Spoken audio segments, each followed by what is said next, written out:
നമസ്കാരം. വിമാനയാത്രയുടെ സമയദൈർഘ്യം വർദ്ധിക്കും തോറും അസ്വസ്ഥരാകുന്ന ചിലരുണ്ട്. ഒരു വിമാനത്തിനുള്ളിൽ 1 മണിക്കൂർ ഇരിക്കുന്നത് പോലും ചിലരെ അസ്വസ്ഥരാക്കും. ഇവർക്കുള്ള ദുഃഖകരമായ വാർത്ത വിമാനയാത്രയുടെ സമയദൈർഘ്യം ഇനിയും വർദ്ധിക്കാൻ ഇടയുണ്ട് എന്നതാണ്. യൂണിവേഴ്സിറ്റി ഓഫ് കേംബ്രിഡ്ജിലെ ശാസ്ത്രജ്ഞരുടെ വാക്കുകൾക്ക് അധികൃതർ ചെവി കൊടുത്താൽ അത് സംഭവിക്കുക തന്നെ ചെയ്യും. വിമാനങ്ങളുടെ വേഗത 15% കുറയ്ക്കണം എന്നാണ് അവർ ആവശ്യപ്പെടുന്നത്. അതായത് അറ്റ്ലാന്റിക്കിന് കുറുകെയുള്ള യാത്രയുടെ സമയത്തിൽ 50 മിനിറ്റോളം അധികം വരും എന്നർത്ഥം. വേഗത കുറച്ചാൽ ഇന്ധനം കത്തുന്നത് 5 മുതൽ 7% വരെ കുറയ്ക്കാൻ കഴിയുമെന്നാണ് ശാസ്ത്രജ്ഞർ പറയുന്നത്. അതുവഴി കാർബൺ പുറന്തള്ളുന്നതും കുറയ്ക്കാൻ കഴിയും.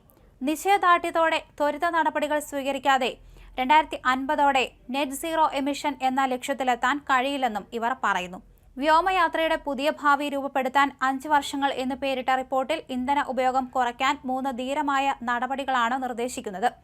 നിലവിലെ വിമാനങ്ങളുടെ ഉപയോഗ കാലാവധി കുറയ്ക്കുന്നതിനായി കൂടുതൽ വിമാനങ്ങൾ നിർമ്മിക്കുക, വിമാനങ്ങളുടെ വേഗത കുറയ്ക്കുക, ഓരോ വിമാനവും അവയുടെ രൂപകൽപ്പന ചെയ്ത റേഞ്ചിൽ പ്രവർത്തിക്കുക എന്നിവയാണവ. ഈ രീതികൾ കൈക്കൊണ്ടാൽ 2050 ആകുമ്പോഴേക്കും ഇന്ധന ഉപയോഗത്തിൽ 22% കുറവ് കൈവരിക്കാം എന്നാണ് റിപ്പോർട്ടിൽ പറയുന്നത്.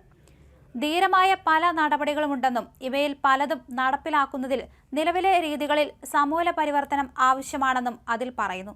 അവ കൂടി സ്വീകരിക്കാൻ തയ്യാറായാൽ 2050 ആകുമ്പോഴേക്കും ഇന്ധന ഉപയോഗം 50% വരെ കുറയ്ക്കാൻ കഴിയുമെന്നും പറയുന്നു. അതിൽ ആദ്യ നടപടി നിലവിൽ 30 വർഷം എന്നുള്ള വിമാനത്തിന്റെ കാലാവധി 15 വർഷമായി കുറയ്ക്കുക എന്നതാണ്. ഈ ഒരു മാറ്റം തന്നെ ഇന്ധന ഉപയോഗത്തിൽ 11 മുതൽ 14% കുറവ് വരുത്തുമെന്ന് വിദഗ്ധർ പറയുന്നു. വിമാനത്തിന്റെ വേഗത 15% കുറച്ചാൽ ഇന്ധന ഉപയോഗത്തിൽ 5 മുതൽ 7% വരെ കുറവ് വരുത്താൻ കഴിയും.